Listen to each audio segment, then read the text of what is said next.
Video उन students के लिए है जो स्टे राउंड के लिए पार्टिसिपेट कर रहे हैं अपने बीएससी नर्सिंग में एडमिशन के लिए। तो यहाँ पर एक नोटिफिकेशन जो रिलीज़ हुआ है आपका यूपीसी नेट के स्टे राउंड की काउंसलिंग के लिए, वो है आपका स्केड्यूल, जो कि बहुत सारे स्टूडेंट को नहीं पता है। तो यहाँ पर अभी हम सबसे पहले इस साइट पर जाएंगे यूनिवर्सिटी की। और एक चीज़ जो सबसे ज़्यादा इंपॉर्टेंट है, देखिए टाइम टेबल तो सब आप देख लेंगे, लेकिन किन किन चीज़ों का सबसे ज़्यादा ध्यान रखना है, जो सबसे ज़्यादा इम्पोर्टेंट इंस्ट्रक्शंस हैं वो मैं आपको बता रही हूँ, ताकि आप लोग ईजीली वहाँ पर जाएँ तो वहाँ पर कोई भी प्रॉब्लम क्रिएट ना हो। उससे पहले अगर आपने ये वीडियो देखा है तो आपको पता चल गया होगा कि हाँ आपको किन किन चीज़ों को साथ लेकर जाना है। तो इसलिए ये वीडियो आपके लिए बहुत इंपॉर्टेंट है। सबसे पहले ये है कि जो भी कैंडिडेट्स हैं वो अपने स्केड्यूल के अनुसार ही आप जाएंगे वहाँ पर, ठीक है। जो भी डेट आपको मिली है, जो भी आपकी रैंक है, जो भी रैंक आपकी मेंशन है आपके रिज़ल्ट पर, उसी रैंक के हिसाब से आपको अपने स्केड्यूल के हिसाब से जाना है, ठीक है। मैं स्केड्यूल बोल रही हूँ क्योंकि मैंने एक वीडियो देखा था तो उसमें शेड्यूल ना बोल के स्केड्यूल उन्होंने सिखाया, तो मेरे दिमाग में तब से स्केड्यूल ही फिट है और मैं स्केड्यूल ही बोलती हूँ। अब मुझे नहीं पता कि मैं गलत बोल रही हूँ कि सही बोल रही हूँ, तो शायद से मैं ठीक भी हूँ या भी नहीं भी हूँ, तो आप मुझे एक बार ज़रा बताना। बट इसमें मैं अपनी कोई ख़राब बात नहीं समझती हूँ कि कुछ चीज़ नई सीखते हैं, अगर कोई दूसरा कमी निकालता है तो उससे अपने आप में एक इम्प्रूवमेंट आता है, और आप लोगों को भी इस चीज़ से कुछ ना कुछ सीखना चाहिए। कभी भी अगर कोई इंसान आप में कमी निकाल रहा है तो वो एक अच्छी ही बात है कि आप में ही कोई इम्प्रूवमेंट होगा, ठीक है।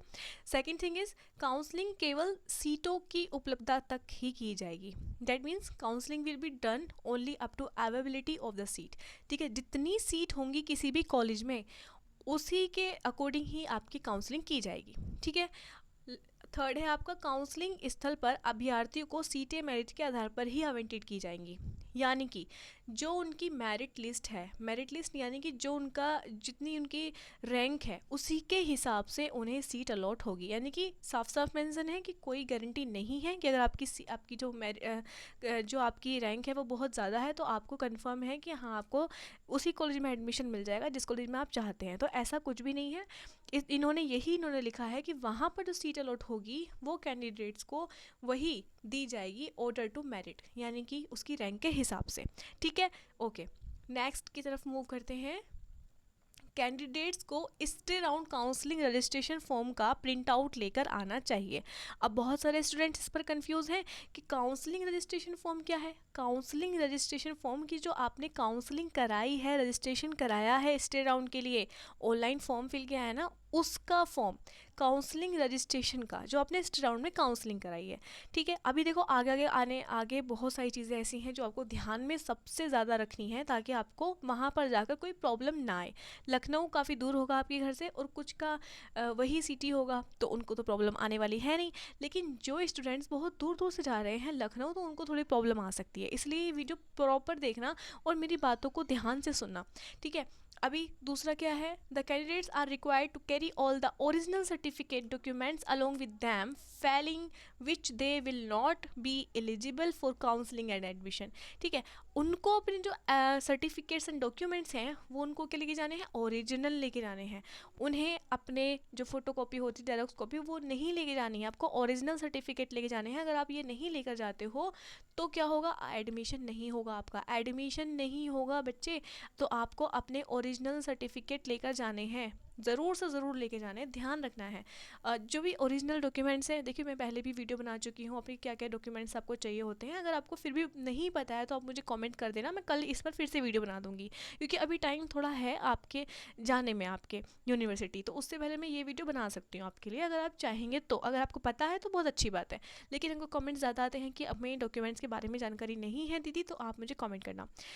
अभ्यर्थियों को इस नोटिफिकेशन पर आते हैं। सीट कंफर्मेशन फीस, ये भी बहुत ज़रूरी बात है। बच्चे बोल रहे हैं कि अगर ऐसा हुआ कि 40,000 हमसे वापस ले लिए, 40,000 ले लेते हैं और सीट नहीं देते तो क्या हमारे 40,000 वापस मिलेंगे। देखिए वो आपसे 40,000 लेंगी तब आपको सीट मिलने वाली होगी, वो तभी देंगे, तभी आपकी सीट कंफर्म करेंगे, ठीक है। जैसे उन्हें पता होगा कि हाँ अब हम इस बच्चे को सीट प्रोवाइड करें, तो उससे पहले आपसे 40,000 रुपये ले लेंगे। सीट आवंटन से पहले काउंसलिंग स्तर पर अभ्यर्थी द्वारा ABMU यानी अटल बिहारी वाजपेयी यूनिवर्सिटी यूपी को क्रेडिट डेबिट कार्ड, कैश या डिमांड ड्राफ्ट के माध्यम से 40,000 रुपये कि सीट कंफर्मेशन फ़ीस जमा करानी होगी।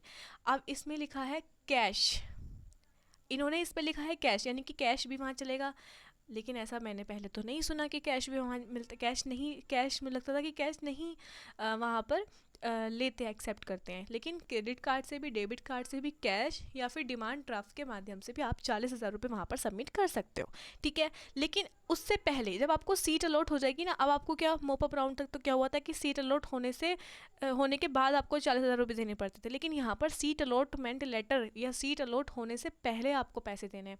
लेकिन इस बात की टेंशन मत लेना, आपके यहाँ पर पैसे नहीं मरेंगे, आपको पैसे वापस मिल जाएंगे। वैसे भी वहाँ पर वो तभी पैसे लेंगे जब आपकी सीट कंफर्म होगी, लेकिन सीट अलॉट आपको बाद में करेंगे।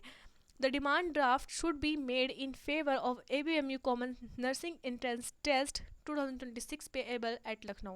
डिमांड ड्राफ्ट यानी कि जो डिमांड ड्राफ्ट होता है वो कॉमन नर्सिंग एंट्रेंस टेस्ट के पक्ष में और लखनऊ में दे होना चाहिए, यानी कि जो डिमांड ड्राफ्ट आप बनाएंगे वो आपके जो कॉमन नर्सिंग एंट्रेंस टेस्ट 2026 के पक्ष में और लखनऊ में, यानी कि जो लखनऊ का जो पेएबल है वहाँ उससे होना चाहिए, ठीक है।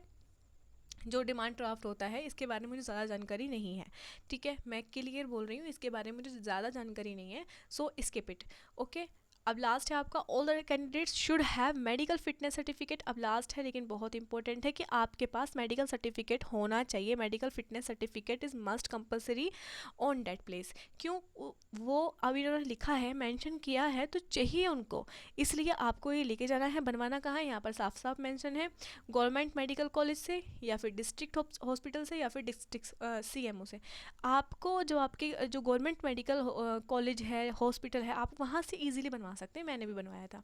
ये तो हो गया आपका नोटिफिकेशन की क्या क्या चीज़ें लेके जानी है। ये है आपका टाइम टेबल, ठीक है, ये आपका टाइम टेबल है जिसके अनुसार आप वहाँ पर जाएंगे रिपोर्टिंग का, ठीक है। तो 24 को ही जैसे आपकी लास्ट डेट है काउंसलिंग के पार्टिसिपेट करने की, यानी कि रजिस्ट्रेशन कराने की, तो काउंसलिंग वाले उस दिन भी आपको वहाँ पर बुलाया जाएगा, लेकिन आप 23 को ही अपना जो रजिस्ट्रेशन है वो कंप्लीट करा लेना।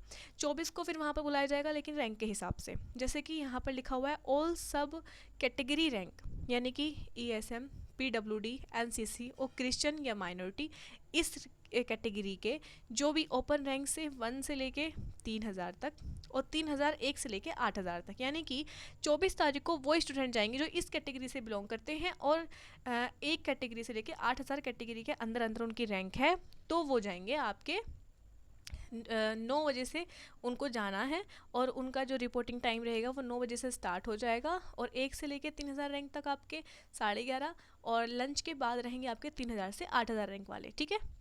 वेट, ओके, यस, ठीक है।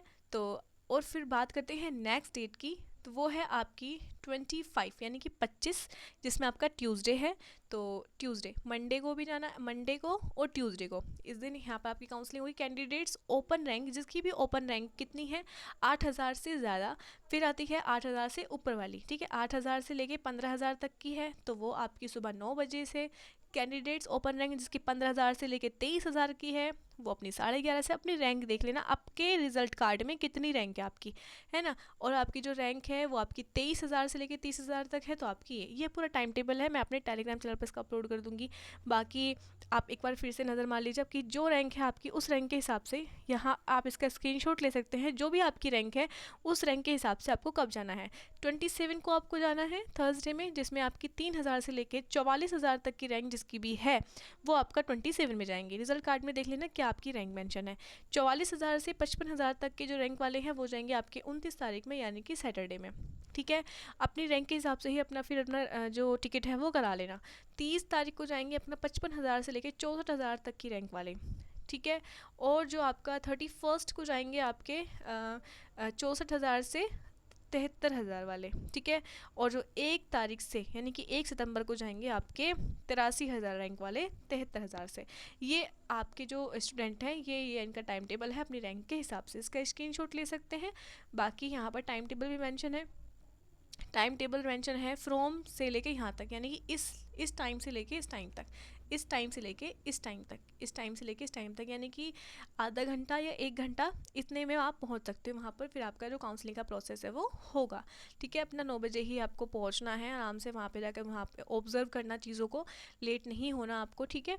ऑब्जर्व करना है आपको चीज़ों को। बाकी अगर आपको फर्स्ट सेमेस्टर में आप एंटर करने वाले हो तो आपको एक चीज़ मैं आप मेंशन कर देती हूँ कि आपको डिस्क्रिप्शन बॉक्स में एक लिंक मिलेगा जिसमें मेरा चैनल है तनु नर्सिंग नोट्स, जो कि आपके नोट्स के लिए बहुत ज़्यादा हेल्पफुल होने वाला है आपके लिए। जिसमें मैंने एनाटमी, फिजियोलॉजी, सोशियोलॉजी, साइकोलॉजी सभी की यूनिट्स में अपलोड करती रही हूँ डे बाय डे, और बहुत ही ईजी लैंग्वेज में आपको ये वहाँ पर नोट्स मिल जाएंगे। तो वो चैनल सब्सक्राइब कर लेना, वो आपके लिए बहुत यूज़फुल होने वाला है।